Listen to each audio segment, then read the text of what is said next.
Good morning, student. Welcome to the Sant Public School online classes.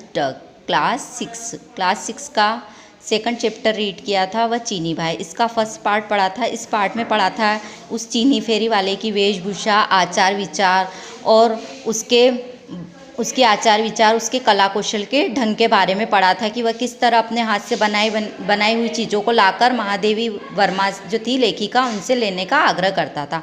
आज हम इसका second part read करेंगे जो कि पेज नंबर 10 पर है। पर जो कथा हृदय का बांध तोड़कर दूसरों को अपना परिचय देने के लिए बह निकलती है, प्राय करुण होती है और करुणा की भाषा शब्दहीन रहकर भी बोलने में समर्थ है। चीनी फेरी वाले की कथा भी इसका अपवाद नहीं है। यहाँ पे हम उस फेरी वाले की मार्मिक दशा का वर्णन देखेंगे कि वह किस तरह बचपन से दुखों का सामना करता है। जब उनके माता पिता ने माड़ले आकर चाय की छोटी दुकान खोली, तब उसका जन्म भी नहीं हुआ था। उसे जन्म देकर वो 7 वर्ष की बहन के संरक्षण में छोड़कर जो परलोक सिधारी, परलोक का अर्थ होता है दूसरे लोक में जाना। उस अनदेखी माँ के प्रति चीनी की श्रद्धा अटूट थी। संभवत माँ ऐसी प्राणी है जिसे कभी देख न देख पाने पर भी मनुष्य ऐसे स्मरण करता है। स्मरण का अर्थ होता है याद करना, और जैसे उसके संबंध में जानना बाकी नहीं, यह स्वाभाविक भी है। इसमें जो छोटा बच्चा रहता है, उसकी माँ उसको जन्म देते से ही उसको छोड़कर चली जाती है, यानी उसकी माँ की मृत्यु हो जाती है। तो तभी से उस पे दुखों का पहाड़ टूट पड़ता है, और उसकी जो छोटी बहन रहती है 7 वर्ष की, वही उसका पालन पोषण करती है। मनुष्य को संसार में बांधने वाला विधाता माता ही है। इसी से उसे न मानकर संसार को न मानना सहज है, पर संसार को मानकर उसे मानना असंभव ही रहता है। पिता ने जब दूसरी बर्मी चीनी स्त्री को गृहिणी पद पर अभिषिक्त किया, अभिषिक्त का अर्थ होता है नियुक्त, तब उन मातृहीनों की यातना की कठोर कहानी आरंभ हुई। दुर्भाग्य इतने से ही संतुष्ट नहीं हो सका, क्योंकि उसके 5वें वर्ष में पैर रखते रखते एक दुर्घटना में पिता ने प्राण खो दिए। लेकिन जब उसकी माँ के मरने के बाद उसके पिता ने दूसरी शादी की, तो उसकी जो सौतेली माँ थी, वो बहुत उसको कठोर यातनाएं देती थी, और उसके 5 वर्ष के होने पर उसके पिता ने भी प्राण खो दिए। उनके पिताजी की भी एक दुर्घटना मृत्यु हो गई थी। अब अबोध बालक, अबोध का अर्थ होता है अनजान। अबोध बालकों के समान उसने सहज ही अपनी परिस्थितियों से समझौता कर लिया, पर बहन और विमाता का अर्थ होता है दूसरी माता, जिसको अपन सौतेली माँ कहते हैं, किसी प्रस्ताव को लेकर जो वैमनस्य बढ़ रहा था। वैमनस्य का अर्थ है वैर भाव। वह इस समझौते को उत्तरोत्तर का अर्थ होता है आगे आगे विषाक्त बनाने लगा। विषाक्त का अर्थ होता है जहरीला। किशोरी बालिका की अवज्ञा का बदला उसको नहीं, उसके अबोध भाई को कष्ट देकर भी चुकाया जाता था। मतलब कि उसकी जो दूसरी सौतेली माँ थी, वह किस तरीके से उन बच्चों को कष्ट देती थी।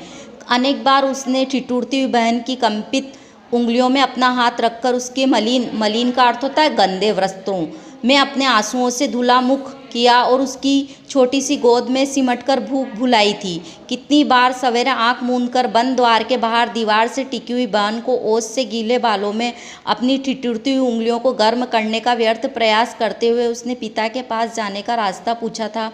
उत्तर में बहन के फीके गाल पर चुपचाप ढुलक आने वाले आंसू की बड़ी बूंद देखकर वह घबरा कर बोल उठा, उसे कहवा नहीं चाहिए। कहवा एक चाय की तरह पिया जाने वाला एक पेय पदार्थ होता है, जिसको अपन कहवा कहते हैं। वह तो पिता को देखना भर चाहता था। मतलब वो जो चीनी फेरी वाला था, उसको अपने पिता को देखने की बहुत इच्छा थी, और उसकी माँ उन बच्चों को किस तरह के कष्ट देती थी कि उनके गंदे कपड़े रहते थे और वो ठंड में ही ठिठुरते रहते थे। कई बार पड़ोसियों के यहाँ रकाबिया का अर्थ होता है प्यालियाँ बर्तन धोकर काम के बदले भात मंगाकर बहन ने भाई को खिलाया था। व्यथा की कौन सी अंतिम मात्रा ने बहन के नन्हे हृदय का बांध तोड़ डाला, इस अबोध बालक क्या जाने। पर एक रात उसने बिछोने पर लेटकर बहन की प्रतीक्षा करते करते आधी आँख खोली और विमाता को कुशल बाजीगर की तरह मेली कुचेली बहन का काया पलट करते हुए देखा। उसने सूखे होठों पर विमाता की मोटी उंगली ने दौड़ दौड़ कर लाली फेरी। उसके फीके गालों पर थोड़ी हथेली ने घूम घूम कर गुलाबी रंग भरा, उसके रूखे बालों को कठोर हाथों ने घेर घेर कर संवारा। तब नए रंगीन वस्त्रों में सजी हुई उस मूर्ति को एक प्रकार से ठेलती हुई विमाता रात के अंधकार में बाहर अंतर्निहित हो गई। अंतर्निहित का अर्थ होता है खो जाना, कि मतलब कि वो जो उसकी सौतेली माँ थी उनको किस किस तरह की यातनाएं देती थी और उनको उनकी पिटाई करती थी। चाय की दुकान का मालिक अब दूसरा था, परंतु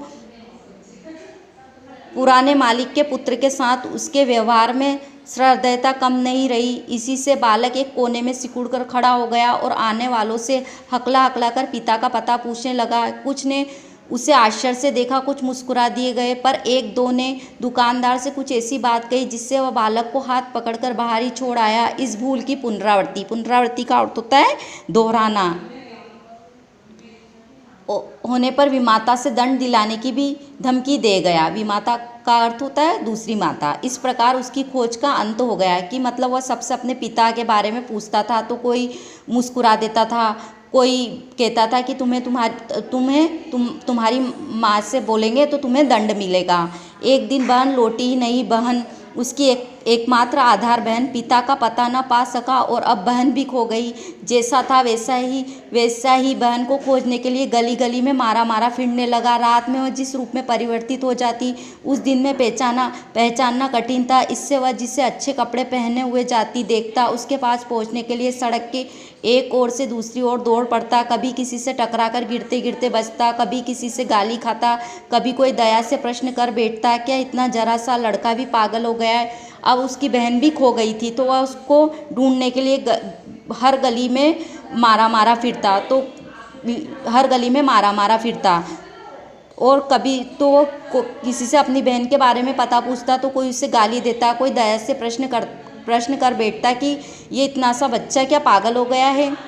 इस प्रकार भटकता हुआ वह गिरह कटो का अर्थ होता है जेब कतरों के हाथ लगा। तब उसकी शिक्षा आरंभ हुई। जैसे लोग कुत्ते को दो पैरों से बैठना, गर्दन ऊंची कर खड़ा होना, मुंह पर पंजे रखकर सलाम करना आदि करतब सिखाते हैं, उसी तरह सब उसे तंबाकू के धुएं और दुर्गंध मांस से भरे हुए फटे चितड़े, टूटे बर्तन, मेले शरीर से बसे हुए कमरे में बंद कर कुछ विशेष संकेतों और हंसने रोने के अभिनय में पारंगत बनाने लगे।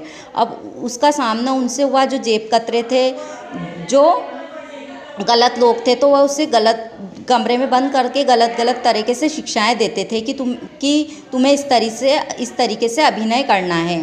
कुत्ते के पिल्ले के समान ही वह घुटनों के बल खड़ा रहता और हंसने रोने की विविध मुद्राओं का अभ्यास करता।